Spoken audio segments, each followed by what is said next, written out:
I guess you know now we're recording the session. Hello, I just wanted to welcome you. My name is Christa Costas-Bradstreet. I'm joined by my colleagues Gord Tate and Troy Glover today for our webinar. We're going to be talking about activating your neighborhood. I wanted to thank my other colleague Moji Akonde, who's going to manage all of the technical stuff, because that's definitely not my strength. So before I pass things over to Troy to get us started, I wanted to acknowledge that I live and work in Burlington, Ontario, a place rich in history and modern traditions of many First Nations and the Métis. From the Anishinaabe to the Haudenosaunee and the Métis, our lands spanning from Lake Ontario to the Niagara Escarpment are steeped in Indigenous history. The territory is mutually covered by the Dish with One Spoon Wampum Belt Covenant, an agreement between the Iroquois Confederacy, the Ojibwe, and other allied nations to peaceably share and care for the resources around the Great Lakes. I'd like to acknowledge that the land on which I live is part of the treaty lands and territory of the Mississaugas of the Credit. I'd also like to acknowledge that you are all joining us today from many places near and far, and acknowledge the traditional owners and caretakers of those lands. So again, I want to thank you for joining us today, and I'm going to turn things over to Troy to get us started. We are together from now until about 1:15 as well, just so that you know that you're in the right place at the right time. So over to you, Troy. Thanks, Christa. Hi, everybody. My name is Troy Glover. I'm a professor at the University of Waterloo in the Department of Recreation and Leisure Studies. I'm also the director of the Healthy Communities Research Network at the University of Waterloo. So thanks for joining us today. As Christa noted, today we're going to be discussing activateyourneighborhood.ca, which is a site that lists off a number of tactics that we encourage neighbors to use to reimagine their neighborhood. So we're going to split this presentation into three sections. I'm going to start us off by just talking more about the background and the problem that this Activate Your Neighborhood is aiming to address. We'll move on to Christa, who will talk about the website and the tactics involved. And then we'll end off with Gord, who will take us through some activities. So we're hoping that you'll gain a lot of information about this and take it up in your own communities and organizations. I will note before I begin that if you have any questions, we would encourage you to list them in the Q&A. So if you look at the bottom of your screen, you'll note that there's a little button there that you can click on, and then you can add your questions to that section. And we will address those questions. We do have time at the end for a question period. So please feel free to do that. All right, let's start off. And we're starting off with a question on your screen. What do you do to optimize your own health and well-being? Let me give you a moment to add your answer in the webinar chat. So I'm looking for things that you do in your everyday life to optimize your own health. Please let us know in the chat. See if anything comes up.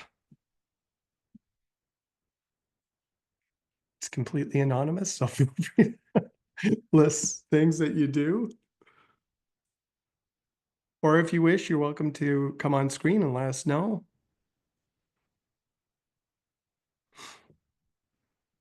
All right, well, I will say, and maybe people are adding it to the, okay, people are adding it to the question and answer. That's cool. Oh,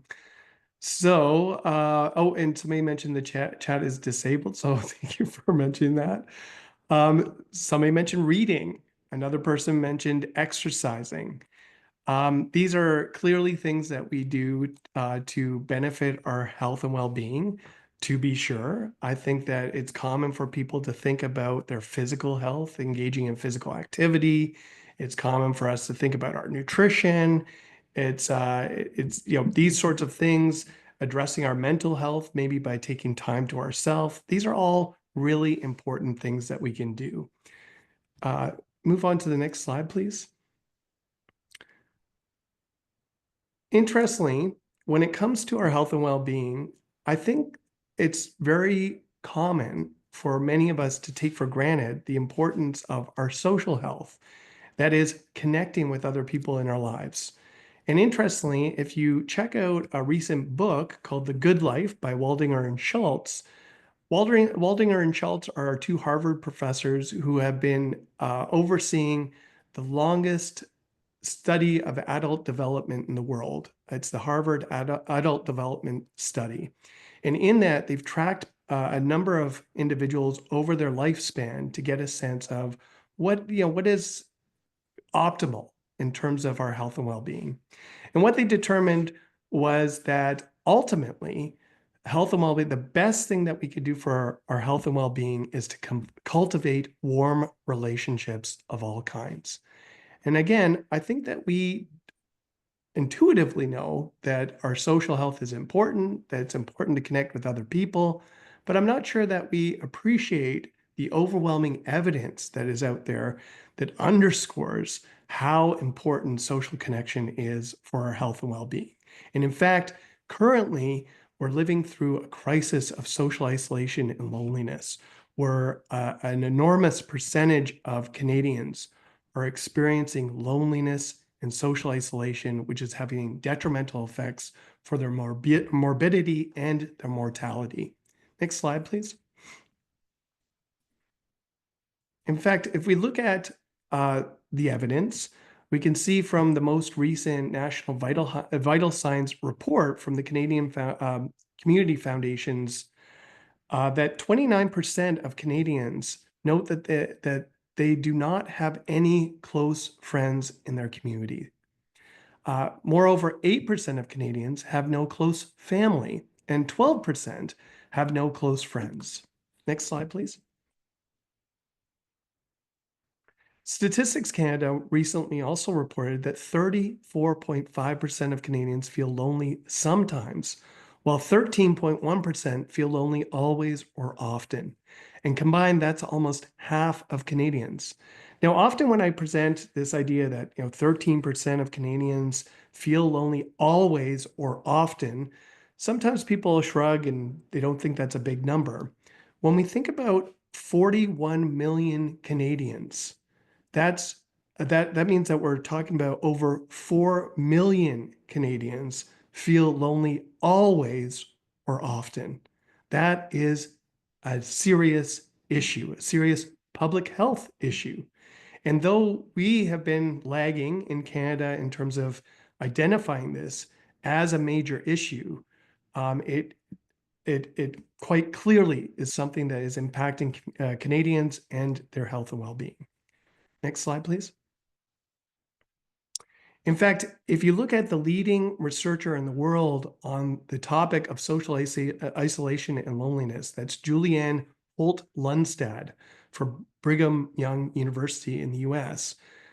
She and her colleagues conducted a meta-analysis where they examined the body of literature on social connection and tried to get a sense of how does it compare in terms of its implications for our mortality. And interestingly, they have this widely shared finding that lacking social connection actually is worse for your health and well-being than smoking up to 15 cigarettes a day. Now, I mentioned this slide and I include it because I think that when it comes to optimizing our health and well-being, we tend to think about what we can do for our individual health, and we tend to focus on things like not smoking, drinking less, being physically active, controlling our eating. These are the things that we tend to focus on, and yet connecting with others is really vitally important to our health and well-being. Next slide, please. So the question is, from what sources do we seek connection? Next slide. I've been doing a lot of connecting locally in Waterloo region with folks and having discussions about this issue. And recently I met with somebody named Paul Cobflesh. Paul is the co-author of a really great book that's very aligned with the things that we're going to talk about today. His book's called The Joy Experiments. I highly recommend it. But in my conversations with Paul, he conveyed to me a really fascinating idea that he hasn't published, but I'm encouraging him to do so. And that is where he takes three domains of life, and he underscores the importance of play in connecting people.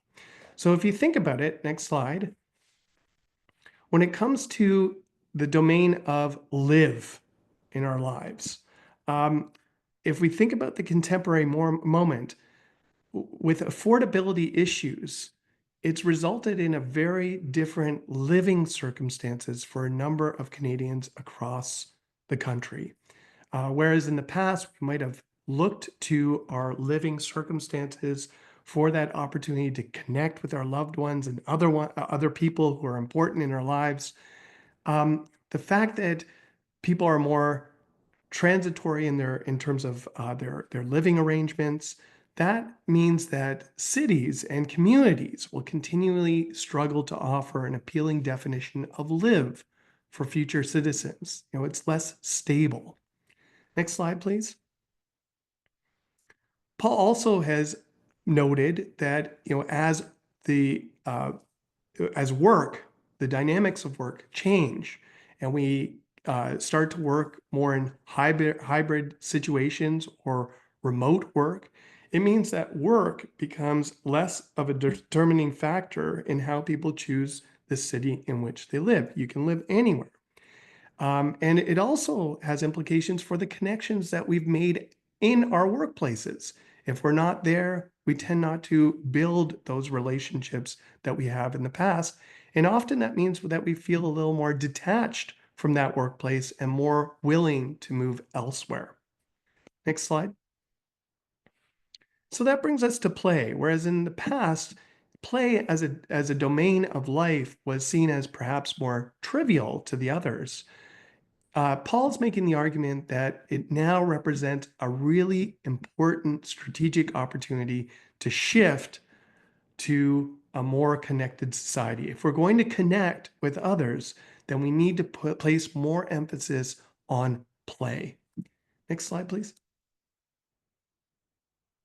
And so, what can we learn from play theory that will assist us in terms of taking these ideas and leveraging this strategic opportunity? Next slide.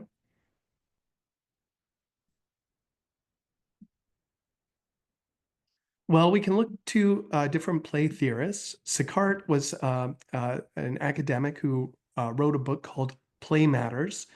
In it, he talked about play as a mode of engagement rather than a specific activity.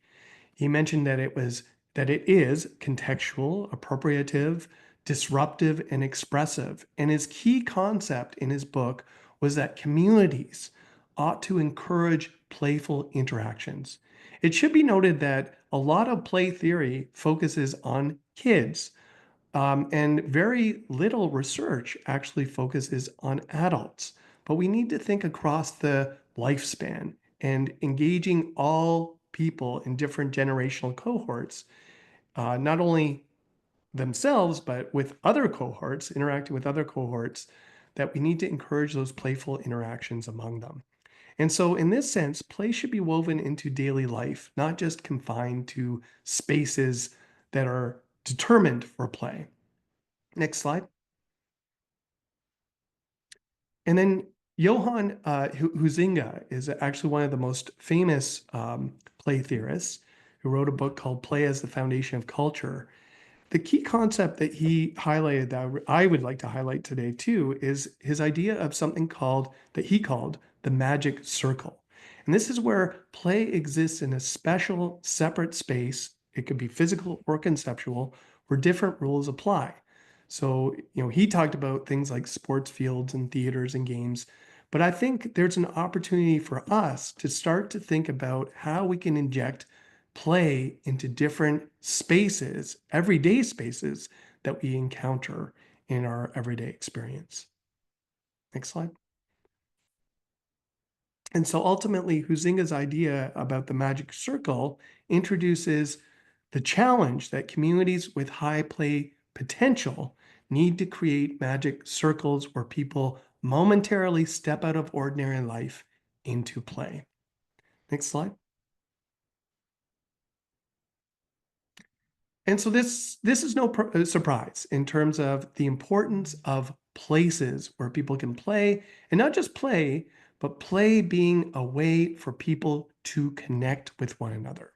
And if you look to the 2023 U.S. Surgeon General's advisory on the healing effects of social connection and community, where they declared that social isolation and loneliness is an epidemic in the United States, the first strategy and pillar that they identified to advance social connection was strengthening social infrastructure in local communities. So what can we do to create places where people are encouraged to connect with one another? And this is where play, if introduced in our communities, can play that role of enlivening space and making it an environment where people are nudged to connect with one another. Next slide, please. And so, how do communities support play? Well, next slide, please. Along with my colleague at Brock University, Aaron Sharp, we drafted up a book chapter called Placemaking in the Playful City. And in it, we identified 2 ways that that playful cities operate. First of all, we can play in the city. And I'm using the term city, we did in the chapter, but we can speak more generally about communities. So this does apply to non-urban communities as well. But playing it in the city means focusing on organized and sanctioned urban efforts designed to invite people to act in playful ways in specific spaces of a city or a community.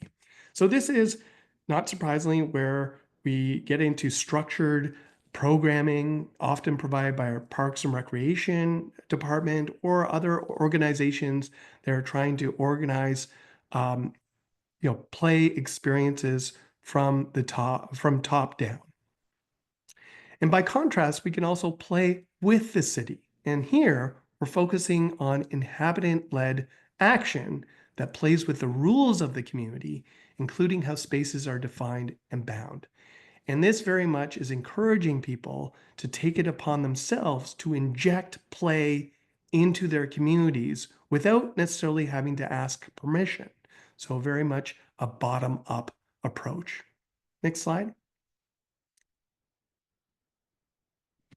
And then finally, I mentioned Paul Cobflash before, with whom I've been having some really great conversations.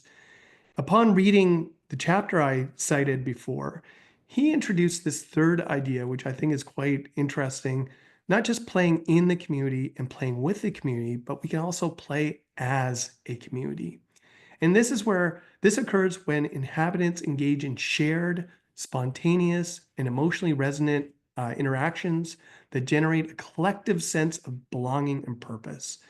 It transcends structured or subversive play. So structured is sort of the top-down playing in the city, and subversive play, the bottom-up approach to playing in the city, which emerges from a form of civic engagement where people create, adapt, and form urban life together in ways that foster social cohesion and joy. And so as we move on in this webinar, keep in mind these 3 approaches. The playing in, there's a role for organizations to coordinate these types of activities. There's also the role of individuals to, from a bottom-up perspective, to reimagine their environments. And there's a way that we all come together as a community to just underscore our sense of collective belonging. Next slide, please. And so all of these ideas bring us to the Activate Your Neighbourhood.ca site. And the question that we're asking is, what tactics can be used to support the playful city? So with that in mind, I'm going to move things over to Christa Costas-Bradstreet. Thanks. Thanks, Troy.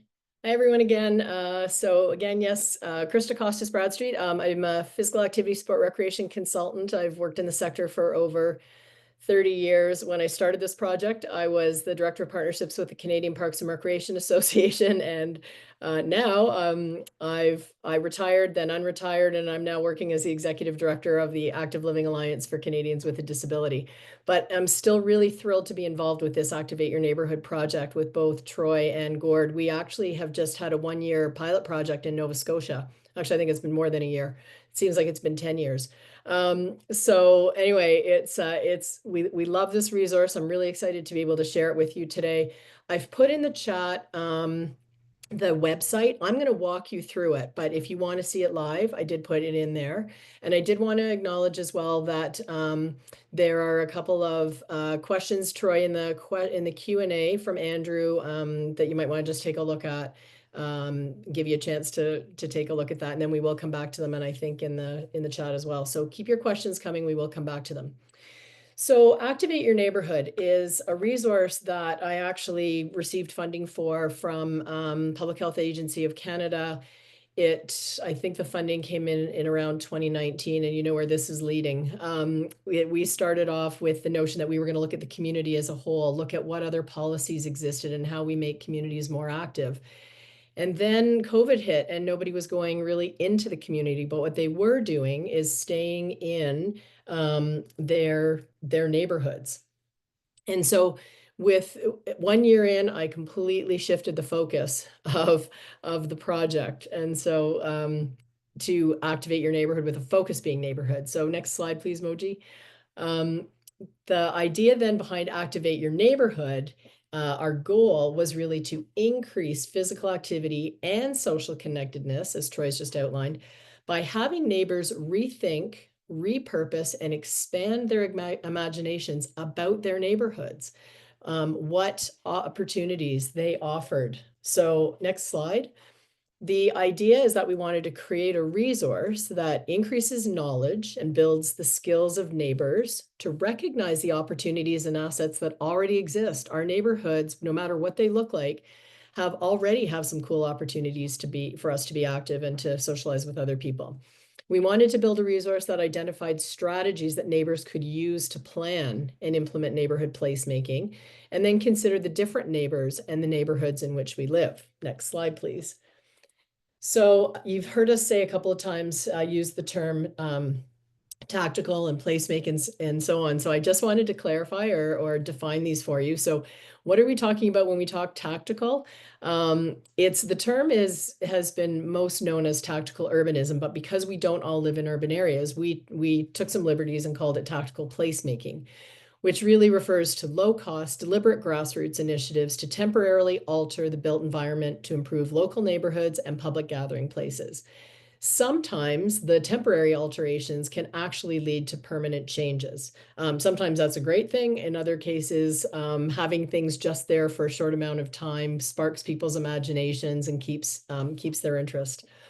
But at the end of the day, it's really about making change and that process of shaping public space to strengthen connections between people and places.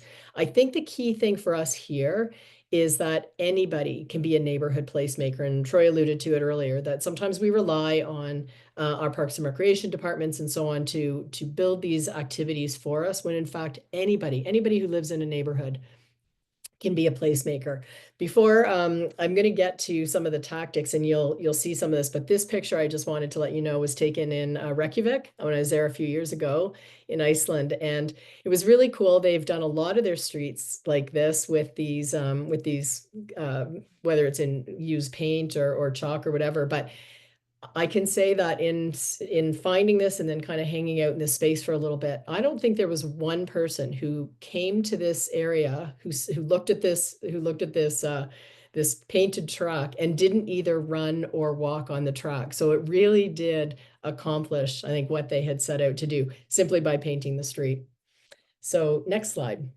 So my job today is just to walk you through again the website a little bit. So I've taken some screenshots of the website. If you're looking at it live, great. This is under the strategies page.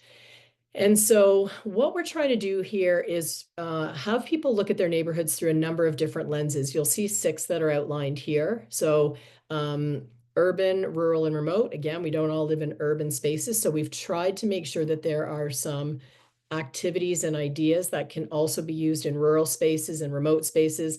Gord and I did some focus groups in rural Nova Scotia where we had people give us some other ideas or confirm that the ones that we had in there would in fact work in a rural area. If while I'm going through these, you have ideas of what you've done in different communities, please, I invite you to put them in the chat because I would love to add them to the website. Residences. We don't all live in single dwelling homes. So we tried to make sure that we had some ideas for people who might live in an apartment building. But when you're doing some of these activities, you might want to think again, is it a mixed use space? Is there a facility for people living with disabilities? Are there older adults in my community? In a nursing home or seniors residence. So there's all kinds of different places and spaces where people actually live that aren't just single dwelling homes. We wanted to make sure that we had activities that reflected equity, diversity, and inclusion and accessibility, and that were age friendly. And then we wanted to remind people that we live in Canada, so we experience 4 seasons, sometimes all in a day. And so to make sure that when you're thinking about different activities, it's not just those that can be done during the summer months. So again, we tried to make sure that we had lots of activities in there that reflected different times of the year. So in this section, and again, I won't go through all of it, I'll leave it to you to look at it, but you can see the boxes below that talk about describing your neighborhood, creating neighborhoods for everyone, find out what's in your neighborhood, and then activate your neighborhood. It really takes into consideration all of those lenses that I just mentioned and gives you an opportunity to look through. The other thing that you'll see is when we go through the tactics, each of the tactics has these lenses in them, and you can click on them and it gives you ideas that pertain to that particular tactic. So on to the next slide, which really does describe the different tactics. There are 7 of them. These are based on the work that Troy's done in the past. And so as he always says, it was kind of cool to see that this work that he did that was in theory, we've been able to try and put into practice. So these words are verbified, which give them some action and hope give you some inspiration. But there are 7, and each of these 7 tactics have a number, and I'm going to walk you through them, of activities. So we have naturalize, activate, colonize, spectacleize, festivalize, and eventify, aestheticize, convivialize, and whimsicalize and gamify. So those are the 7 tactics. And then if you move on to the next slide, please, Moji.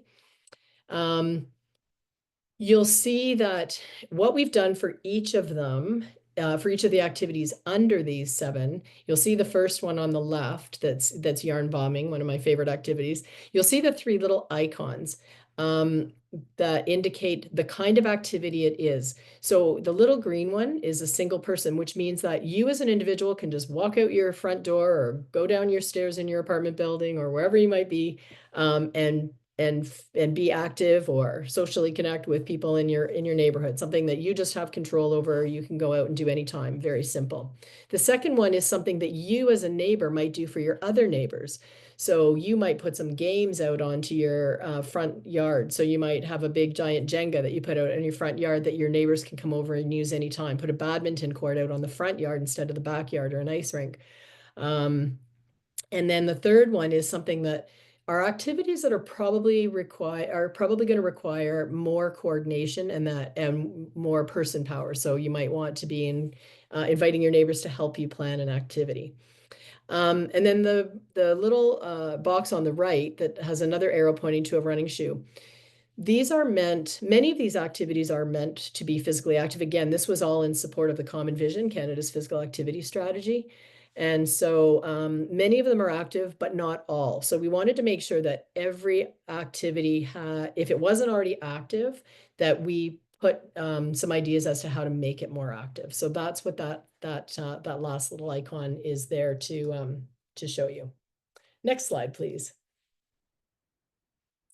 And thank you, Punch, for putting in the men's sheds information, which is in the chat for people, which is an amazing initiative and fabulous in terms of social connection. So thanks for adding that in.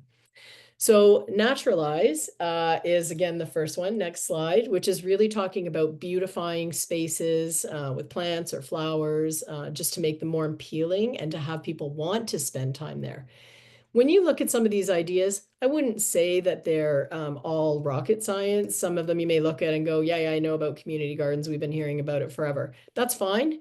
Sometimes these just spark ideas that you've known about, but you think, actually, you know what? Yeah, I actually could go out and do this. I love things like guerrilla gardening, where again, you take a space that isn't very well either used or it's not very attractive, and you just quietly go out and plant some flowers and make it look attractive, and people don't even know it's been done until one day they recognize it. So and the other one I think that's really fun, well, I think they're all fun, but I love yard sharing. Again, you might live in a neighborhood that isn't an apartment building. I grew up in an apartment building. We didn't have a yard, but this notion of yard sharing, where I could have gone over and used somebody else's yard.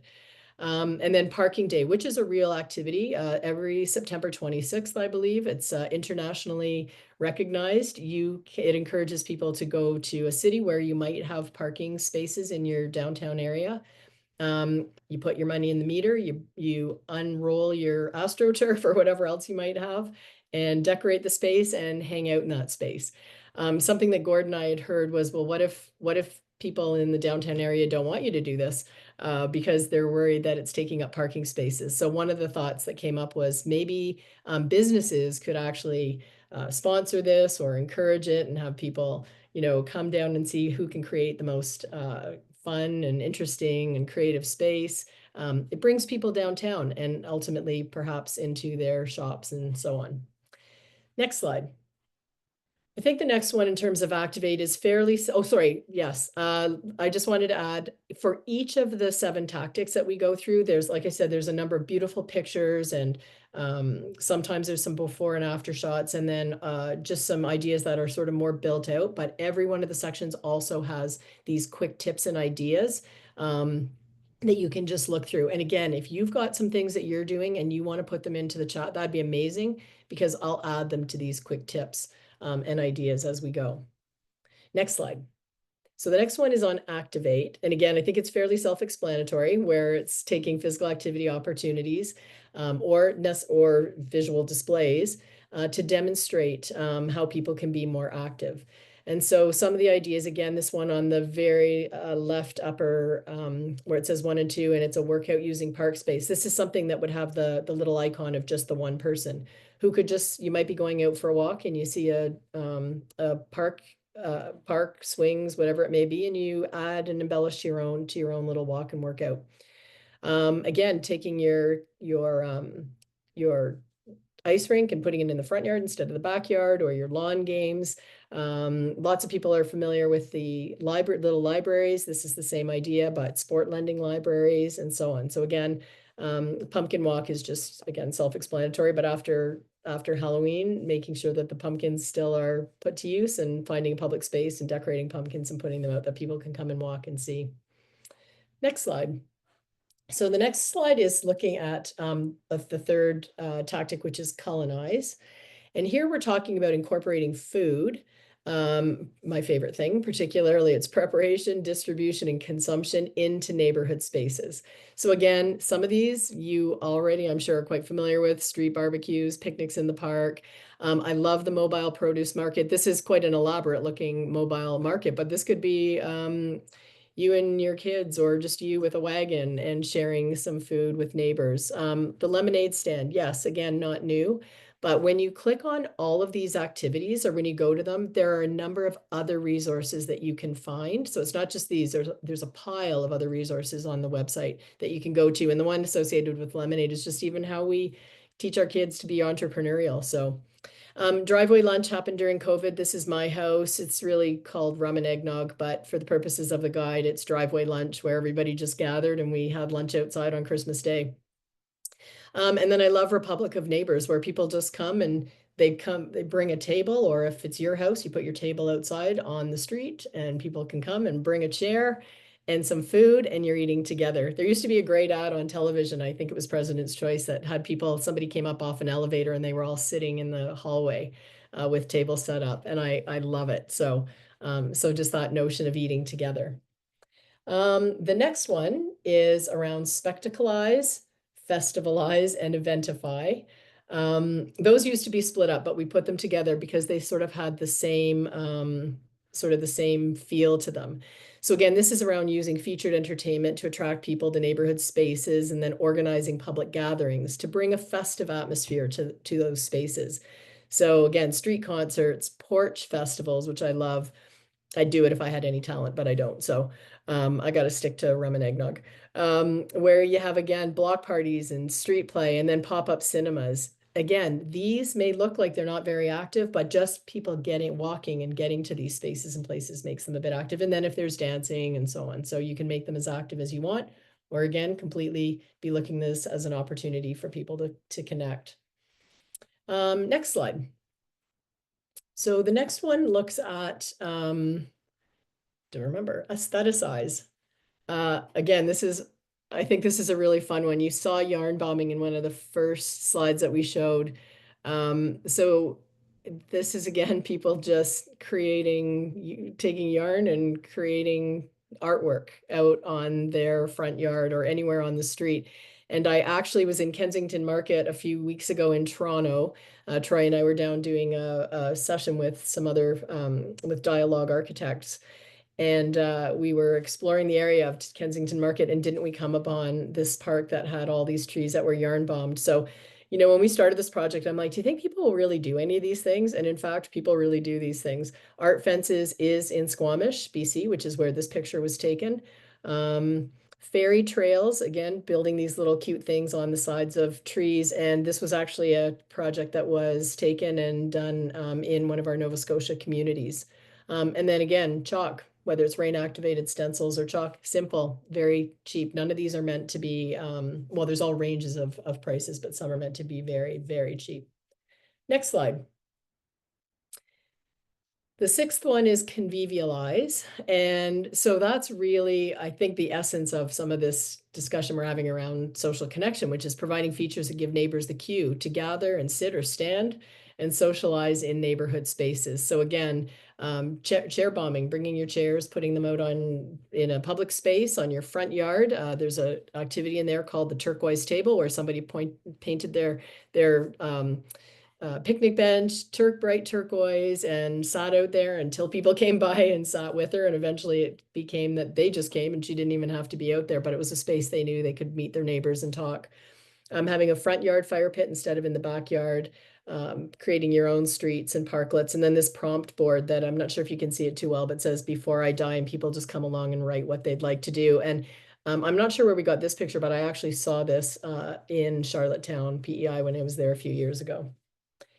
And then the last one is around whimsicalize and gamify, which I think is also lots of fun, creates lots of buzz with neighbors. It's just being imaginative and using some quirky features to illustrate or signify that you can play in a neighborhood space. So a lot of these are around paint and chalk. And the one in the middle, again, was in Reykjavik, where people did do the hopscotch. I love the googly eyes on this little post. And then this swing is actually a bus stop or a bus shelter in Montreal.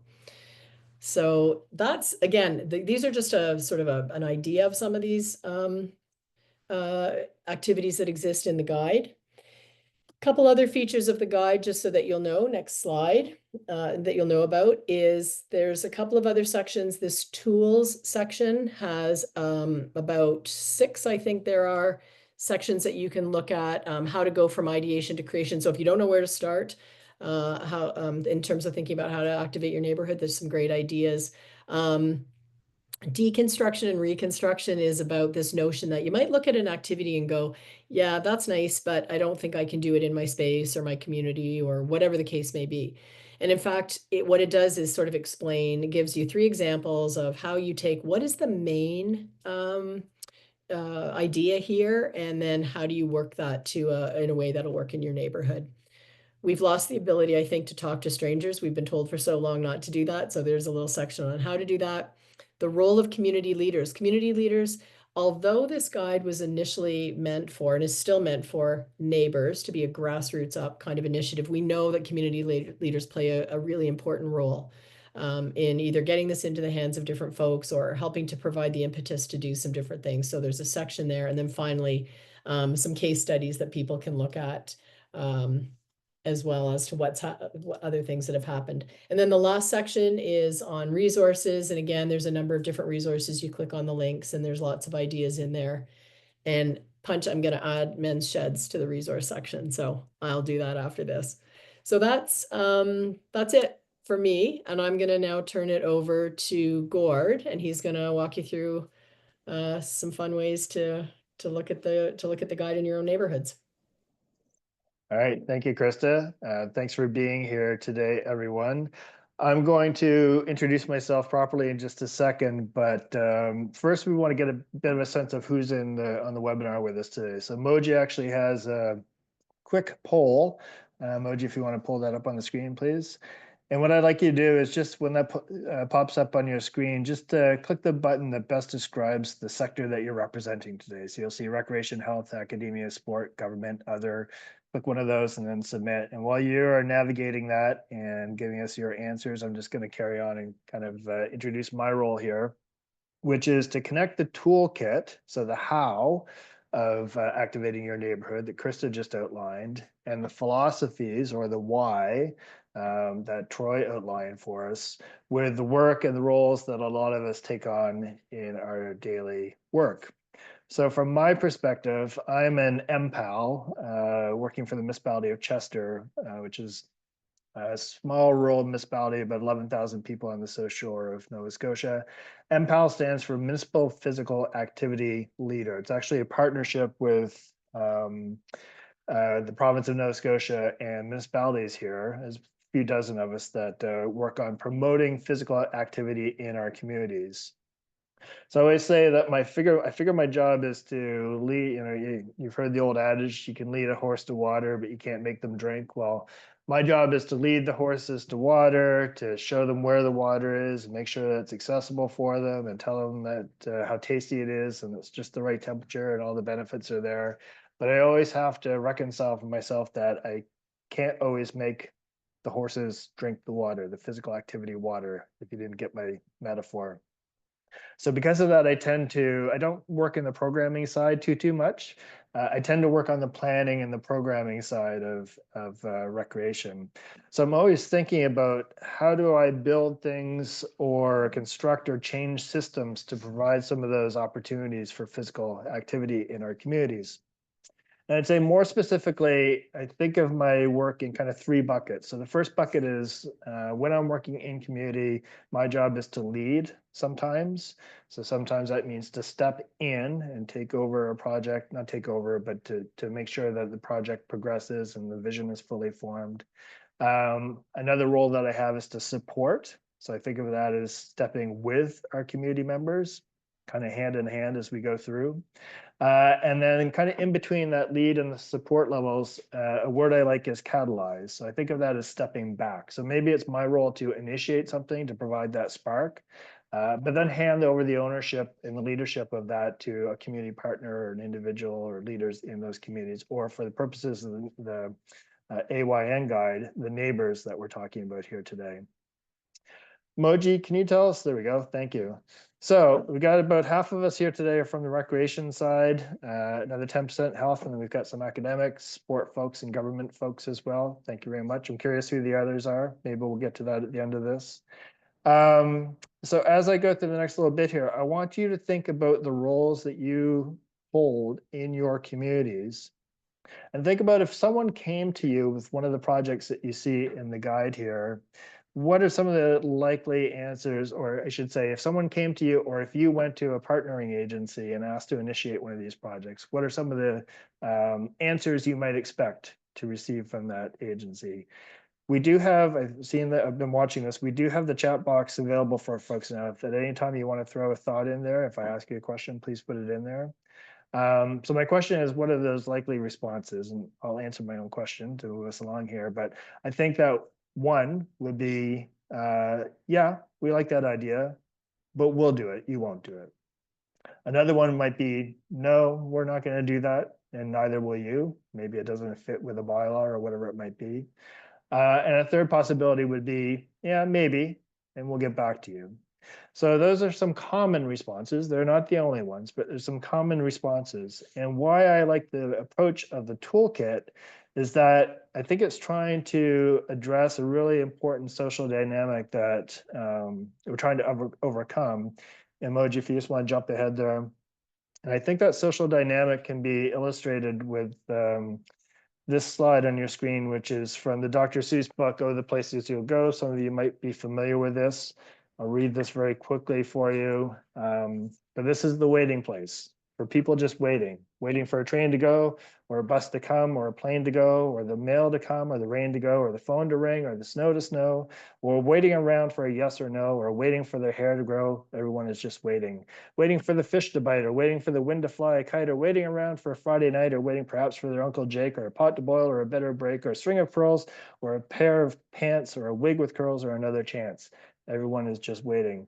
I read that book a lot to my children as they're growing up.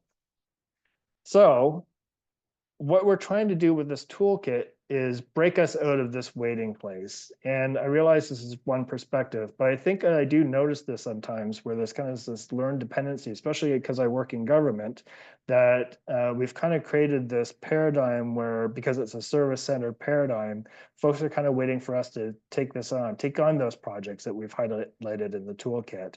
And sometimes because of that, I think we stymie kind of creativity and citizen engagement and fun.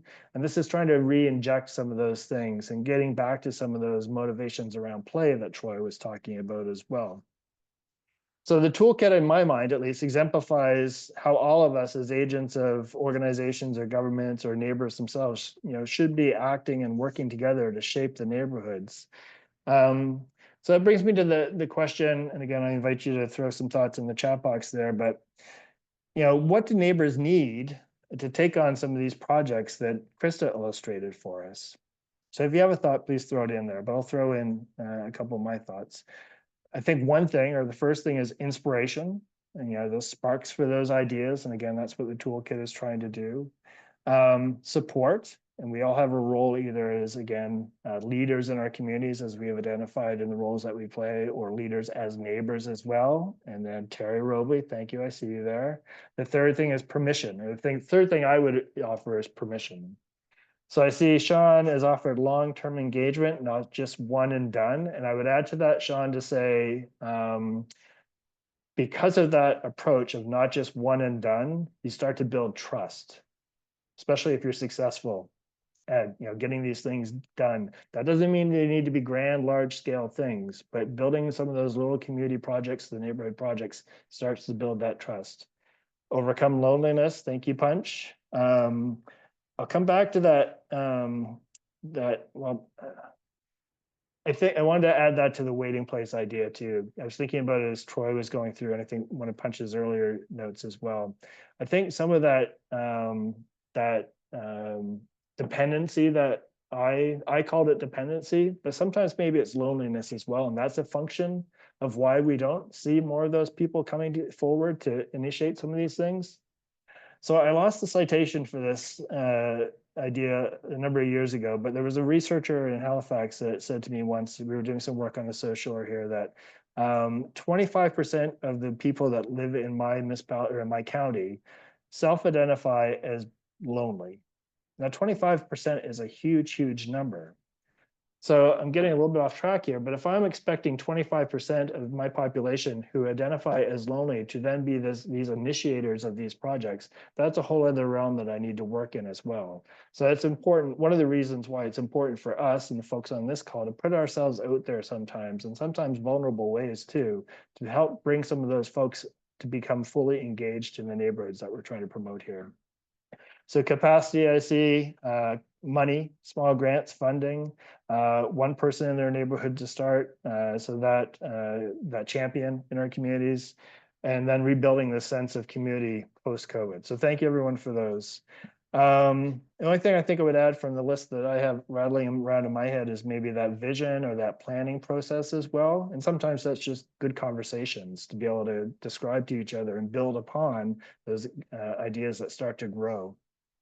So that's part of our call to action with this webinar today and this toolkit in general, which is we need to kind of get beyond the the yes buts and the no neithers and the maybes.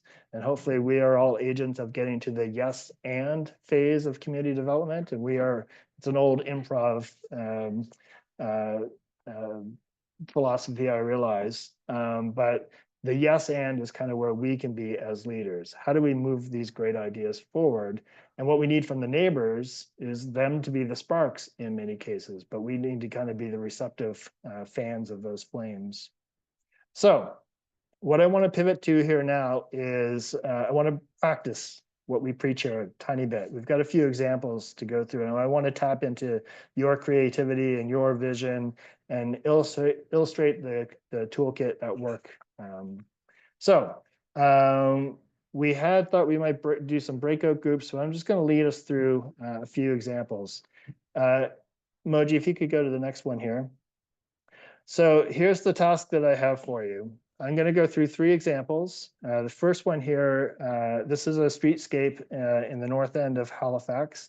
I'll give credit to the Mi'kmaq Native Friendship Center in Halifax for providing these examples, and I'll explain why in just a second. We've borrowed them from them. The 3 of us actually did a presentation at the center last week when Troy and Christa were in town. It was fantastic.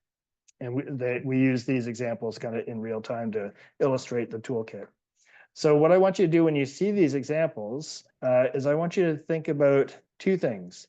How could we, using the toolkit and any other wonderful idea you could come up with, use the toolkit to create social connections in this space? Number 1, social connections, or number 2, opportunities for physical activity.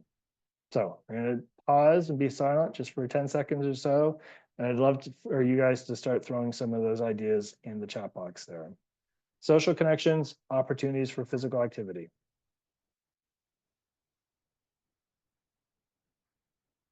I see tables and chairs out front. Give me some more. Prompt board on the wall. Benches, stencil, hopscotch. Have a stick gambling game in front. Public art on the wall, trees to decorate, planting boxes, chalk games on the ground, plants. 2 more great ideas. Plants, block party. Okay, feel free to keep those going. I'm just going to jump ahead here. And this is why we wanted to use these examples from the Friendship Center in Halifax. Moji, if you just jump ahead. So what I'm doing here is I'm doing the before and the after. So you see the kind of the blank streetscape that they had to work with. This is what they actually did. This was in 2022, and this was their Festival of Everyone Day. So they actually closed down Gottingen Street. And if you don't know Halifax, it's a busy artery through kind of into and out of downtown Halifax. So the obvious chessboard in the front here, and in the background, there was kind of more games and stations set up. Obviously, the overhead artistic pieces as well. Moji, if you go to the next one. And then because this was a project of the Everyone Every Day program at the Friendship Center, I should have mentioned that earlier, but these are the folks, these are the community activators at the Friendship Center who are tasked with being those leaders and harnessing the great ideas that come to them and then working with the community to make these things happen. So you see a drum circle here, you see a native dancer here as well. This was in the same space as the other point of view in the last photo there. So that is a wonderful example of how that community of folks were able to harness the full potential of that space in that day. And I think, and if there's anyone from the Friendship Center on the call here, please feel free to jump in. But I think that this was probably one of those projects that was really a jumping off point for doing some really other wonderful stuff. And going back to, I think it was Sean's point of not just one and done. This is kind of that point of starting to build trust in the community and building those relationships as well. OJ, to the next one. Another project of the Friendship Center was in George Dixon Center Park, also in the north end of Halifax. So again, same question. If you see anything that you'd like to throw out here as a wonderful idea from the toolkit or otherwise, what would you do in this space? How would you imagine creating social connection and opportunities for physical activity? Again, fence art, community garden, fence art and community garden, art in the fence. There's a theme emerging here. Yarn bombing, someone wants to do yarn bombing. Murals, open it up to be more inviting. I'm going to come back to that one too, Sean. Lawn games, lawn bowling. Okay. Potato sack race. Love it. Moji, next one, please. Next slide, please. So again, through a similar process, dinosaur dig, I love it, Misty. So what they did it with the Friendship Center is through a larger community engagement project. What they were able to do was build these gardens, build this shelter, build a community bulletin board as well, build the seating space. So again, the connection point, the social connection area. So it wasn't a grand project, too large, too expensive, too complex, but it reflected what the community thought that they wanted to see in that space. And then the community and the Friendship Center worked together to realize that vision. And then one more example here. If you jump, I do see everyone's great ideas there too. Horseshoes, signage. This is to me, in my mind's eye, when I look at this one, it's a little bit more challenging. It's a rock wall next to a driveway on a ramp amongst taller buildings, again, in downtown Halifax. So this is also outside another building of the Friendship Center, but on Brunswick Street. So this one, in my mind, looks a little bit more challenging, but does anyone have a wonderful idea of how to kind of insert some of the Activate Your Neighborhood? So comfortable seating on top of the rock wall, mural color. Couple more ideas from anyone? Color rocks, interactive shade art, more soft scape ideas, yes, flowers. Moji, jump ahead. So from a different vantage point, I realize, but a lot of those ideas that you just offered in the chat box there, folks, is what, again, the community came up with. So you'll see the native identity, the murals on the wall, which I realize you couldn't see in the other vantage point, softening that rock wall, plantings where there was none before. And there's actually a star-shaped planter box in this space as well, which is part of the Mi'kmaq identity as well. So nothing too complex, but wonderful examples of how do you change that otherwise uninviting space into something that is actually part of a community identity and something that the community can come together to create as well. So thanks for playing along. What I'm going to do now is turn it back to Christa. We've got probably about 15 minutes here still for questions and answers. Yeah, thank you so much, Gord and Troy, for the great presentations. And Bradford, I got to give you a shout out for Scarecrow display. That's amazing. So I think you all honestly got into the spirit of this. I think it's lots of fun. There are some questions in the chat and in the Q&A, so I'm going to try and make sure I see them all. I sent Troy a text and just said, just take a quick look because some of them were long. So I figured it would be easier if he took a look at them and then could answer them, and then I'll go on to some of the other ones. So Troy, I'm not sure if I think there was one from Sean, one from Andrew. There's a couple from Sean, which I'll come back to on the bylaws, because that's a great question and it comes up all the time. But there was one on society's level of acceptance, and then Andrew had a question on declining numbers in social institutions. So I don't know if you want to take those. Sure, yeah. Thanks for those questions, Sean and Andrew. Sean asked, I'm a resident of Waterloo Region. Fantastic. And I would like to inquire about Troy's perspective on how society's level of, sorry, my chat moved. Troy's perspective on how society's level of acceptance of individuals contributes to feelings of loneliness and or isolation. Furthermore, I'm interested in understanding the broader consequences that may arise if engagement in play is not fostered among those individuals who aren't accepted and have been isolated. So yeah, this is a great question, comment from Sean.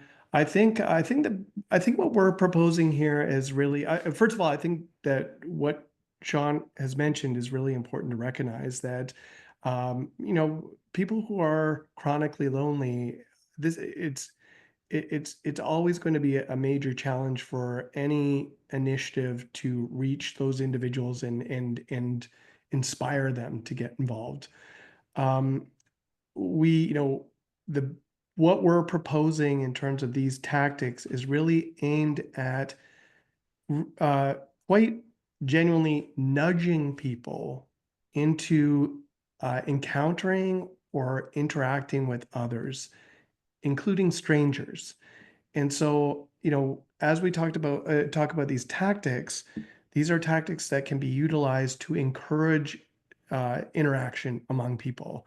So we can look at something like yarn bombing and say, that's absurd. Like, what does that really do? But something like that can be, can encourage people to stop what they're doing and to engage with other people, even if it means pointing out how absurd that activity was. And that it's really that spark of that engagement with another that's important.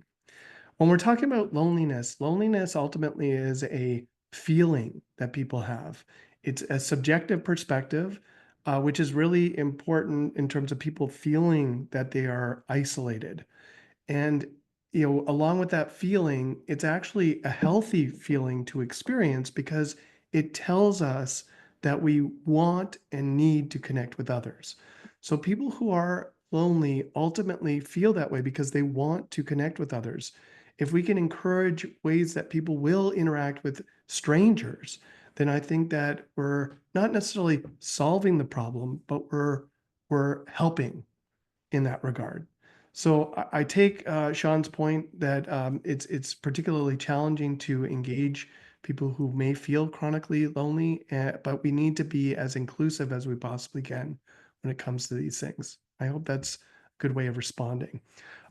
Andrew had mentioned his involvement with or I guess the decline in a number of service agencies like the Lions Club, Rotarians, etc., and how he himself is a Freemason who gets a lot of meaning from his involvement with that organization.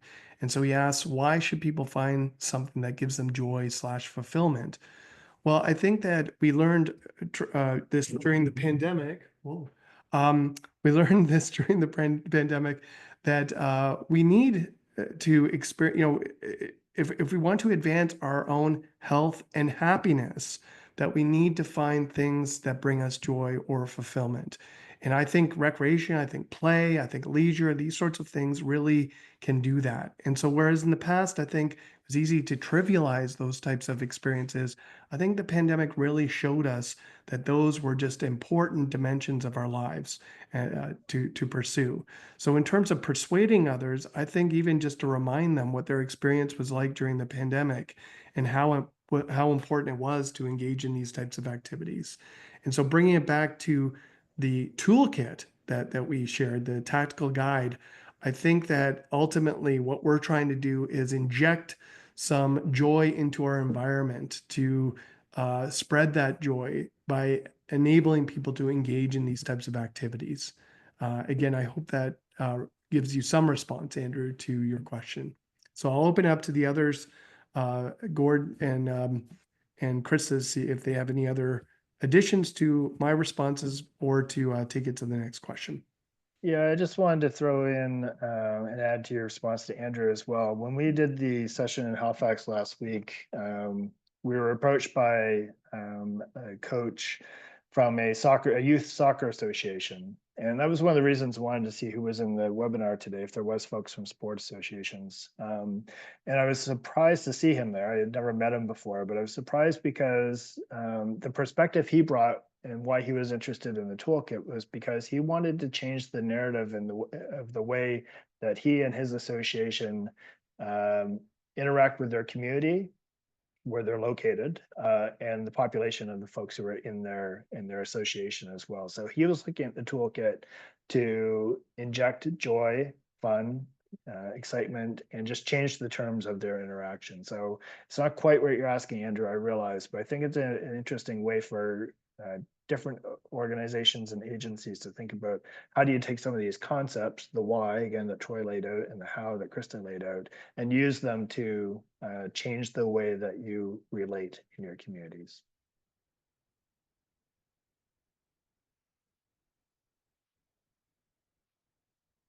Christa, you're muted still if you are. Yeah, I am. Okay.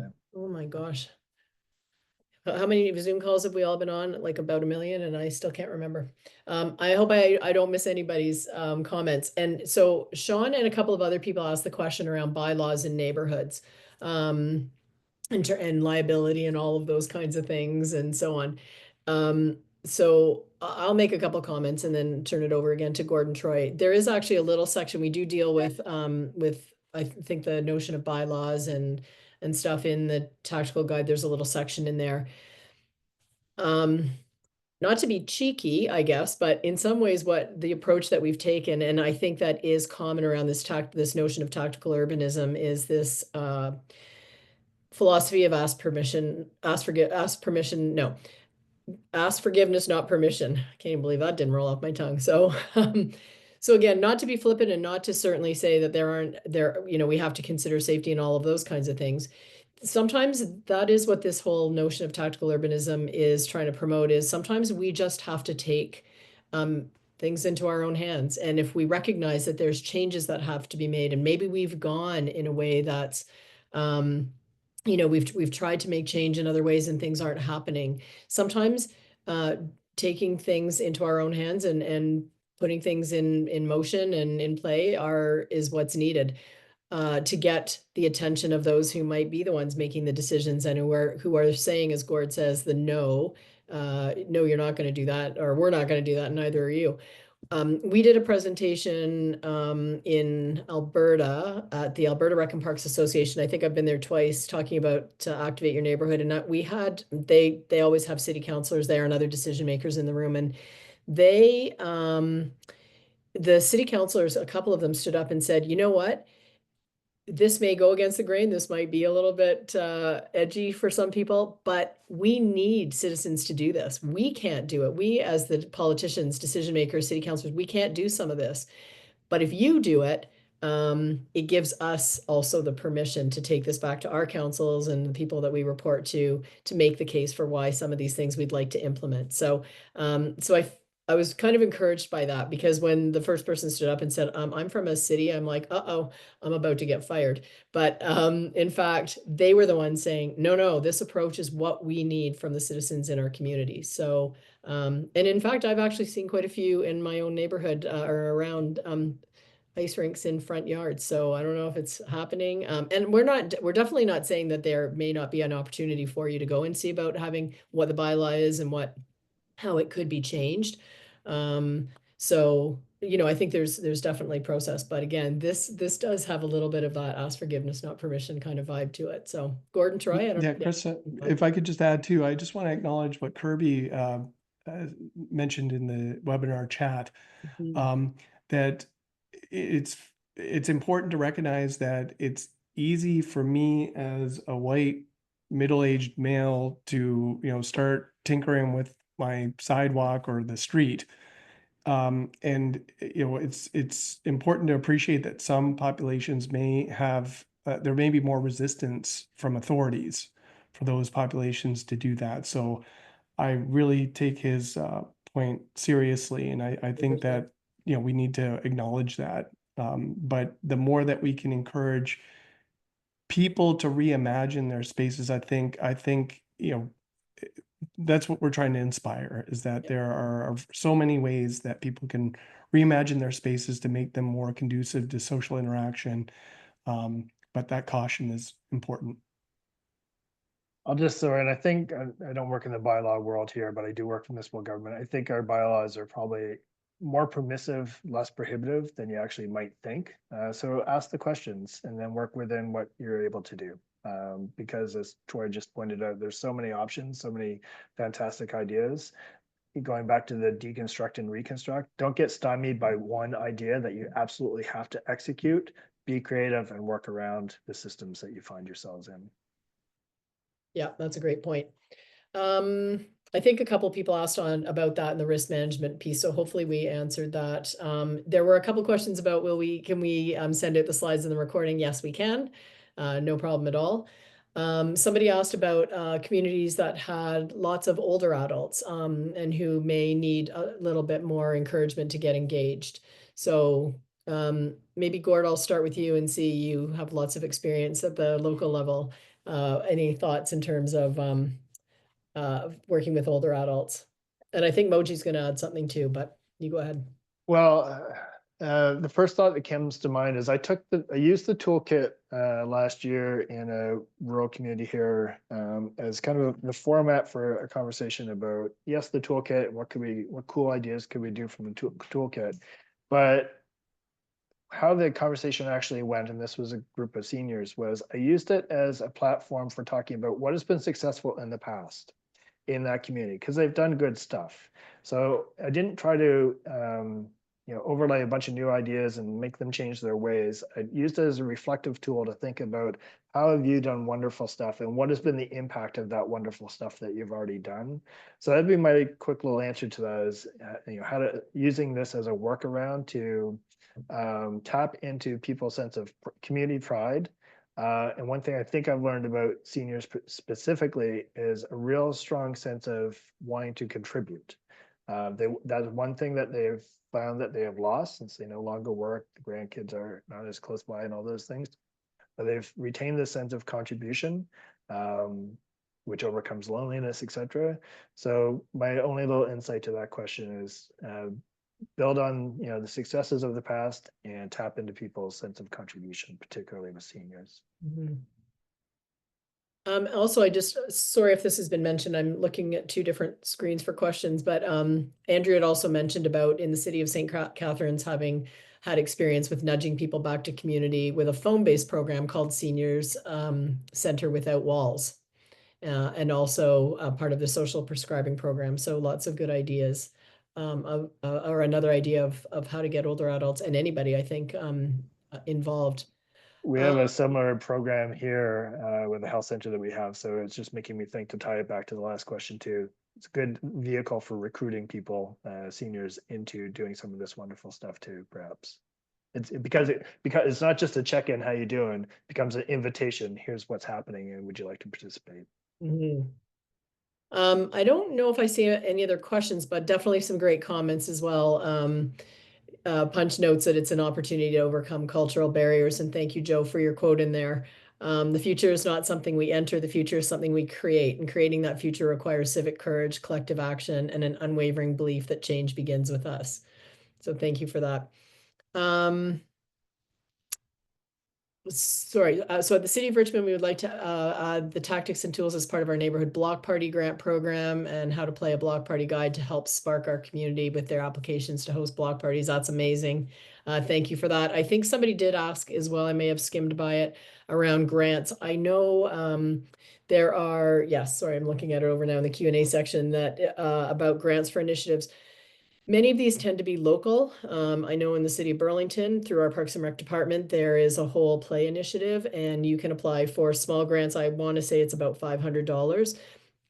They help you, there's a kit, they help you to, they give you some supplies that help you to close off the street, and they look at the bylaws and do all of these things for you. And like I said, I think it's about $500 that you can put towards food and all kinds of things. So I think that this happens in a number of communities. If it doesn't, maybe that's something that that you'd be able to chat with your Parks and Rec department or city council about implementing.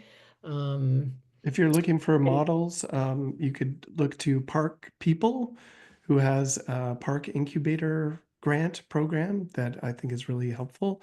As well, in my own city, the city of Kitchener, they have Love My Hood, which is, again, it provides small grants to neighborhoods who want to do a variety of things like this. I'm glad I got the 500 right because somebody's here from the city of Burlington, so I'm happy about that. And thank you to the city of Burlington for providing that. That's great. And I would mention too that what we tried to do with this tactical guide is put in a ton of activities that don't cost anything. Then I think we've mentioned it, and you have too in the chat. So many of them are meant to be yeah, free, easy, walk out the door, get involved, use things that we already have, those kinds of things. So hopefully there's enough of those suggestions. I think that we do have about 1 minute left. What I was going to say is, I think that many of you, either as neighbors or as leaders in the community, are doing this work. I think there's amazing stuff out there that's happening. And so I don't know that we feel like we've come along And I mean, I think the work is great, and I've loved this. Is probably one of the most fun projects I've ever worked on in my career. But like I said, I think that there's some really cool things going on out there. If you're doing this work, we would love to highlight it. We would love to share it in our tactical guide. We're doing another webinar May 7th. We'd love to highlight it there. So if I should very quickly put my email in here. Which one to use is always the question. I'm just putting it in, and you can also reach us through Moji sending out information. But if you've got some stuff that you'd like to share, oh, there we go. I forgot we had that slide.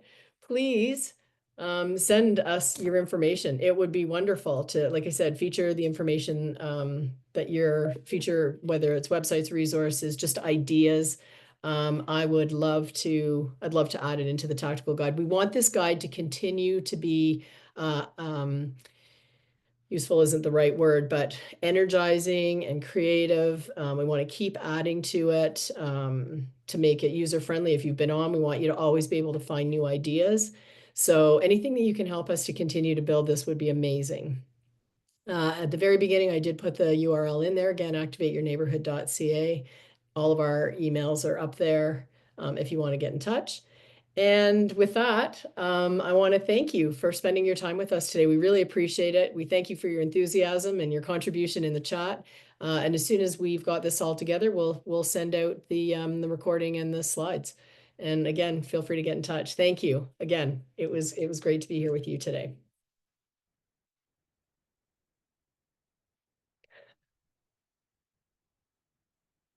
Thanks, Joe.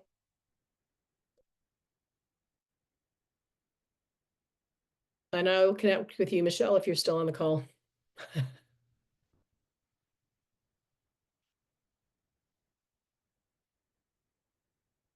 Awesome. Moji, do I just leave?